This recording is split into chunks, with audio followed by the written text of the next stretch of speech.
Bref, 100 jours sur mon canapé.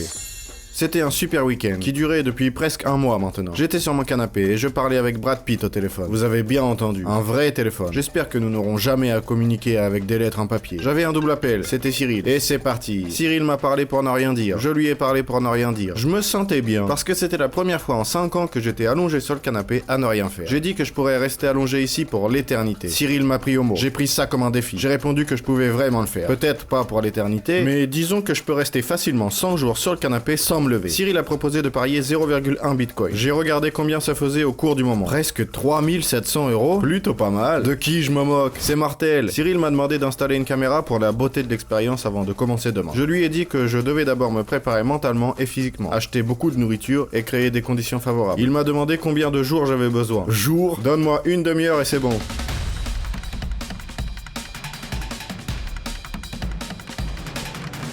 J'avais quasiment tout ce qu'il faut pour passer un excellent moment. La commande de la télé, la commande de la télécommande, la commande de l'arme nucléaire et la commande de ma voiture en plastique. Le reste n'a pas d'importance. Un verre pour me soulager, une bouteille d'eau et un paquet de lingettes humides. Je pense que ça devrait suffire. J'ai installé la caméra et appelé Siri. Je lui ai dit qu'il pouvait se connecter et notre pari a débuté. Je demandais à Siri de mettre un réveil dans 100 jours. Alors, quoi faire? J'ai joué à la console. J'ai fini le premier jeu. La fesse gauche me grattait. J'ai fini le deuxième jeu. La fesse droite me grattait. J'ai fini le troisième jeu. La fesse centrale me grattait. J'étais déshydraté. J'ai jeté un œil à mon téléphone pendant 4 heures. La nuit était tombée. Alors sans trop réfléchir, je me suis endormi. Je me suis réveillé tôt le matin. Je n'avais pas sommeil du tout, mais j'avais faim. J'ai décidé de m'attaquer au sandwich que j'avais acheté hier. J'ai mangé, j'ai bu, je voulais aller aux toilettes. Je suis allé aux toilettes. J'ai cherché ce que je pouvais faire d'autre. Peut-être regarder une série. C'est parfait pour tuer le temps. J'ai lancé un missile. Oups, mauvaise télécommande. J'ai donc passé ma première semaine à regarder des séries. Je ne vous cacherai pas que j'étais un peu fatigué. Et merde, j'en avais marre d'être allongé à ne rien faire. J'ai fait quelques exercices. J'avais faim, mais je n'avais plus rien à manger. J'ai commandé une pizza. J'ai précisé qu'elle devait être livrée directement sur le canapé. 1h30 plus tard, le livreur m'a appelé. Je lui ai demandé de déposer la pizza devant ma fenêtre. Il a dit pas de problème et raccroché. Une boîte de pizza a volé dans l'appartement. Et là, j'ai halluciné. Premièrement, je vis au 9e étage. Deuxièmement, la fenêtre de la salle était fermée. J'ai ouvert la boîte. C'était une autre pizza. J'ai appelé le livreur. Je lui ai dit que c'était la mauvaise pizza et j'ai demandé de la jeter chez mes voisins. J'ai jeté la pizza chez le voisin et il m'a envoyé la bonne pizza. Il manquait une sauce. Le livreur m'a envoyé une sauce et un ticket de caisse. Je lui ai envoyé 10 €. Il m'a renvoyé 40 centimes. Je lui ai jeté 40 centimes de pourboire et nous nous sommes séparés. Un bon gars. Un mois était passé. Je me sentais mal. Chaque partie de mon corps me faisait mal. Mes dents tombaient. Mais je pensais à l'argent que j'allais gagner. Après avoir fini ce jeu pour la 356e fois, j'en avais tellement marre que j'ai voulu me plier en deux. J'ai essayé. J'ai pas réussi. Cela faisait 50 jours. Je n'avais rien pour aller aux toilettes. Donc je me retenais depuis 48 jours. J'ai vu une bouteille vide près du frigo. Je l'ai attrapée. La main s'est rapprochée de plus en plus. Il me manque quelques centimètres. Encore un tout petit peu.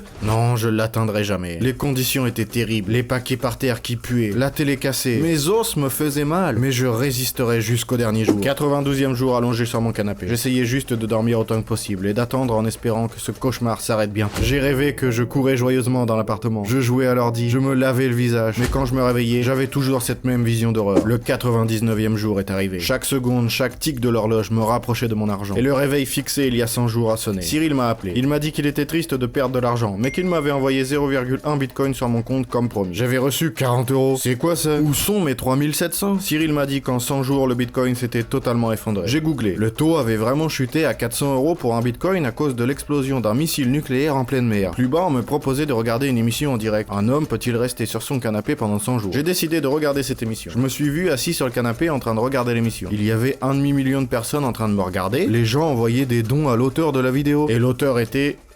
Cyril. Bref, 100 jours sur mon canapé. Laissez un like et abonnez-vous à la chaîne si vous avez regardé jusqu'à la fin. D'ailleurs, vous pouvez aussi regarder une des vidéos qui s'affichent à l'écran. Elles sont également excellentes. Merci d'avoir regardé et à bientôt.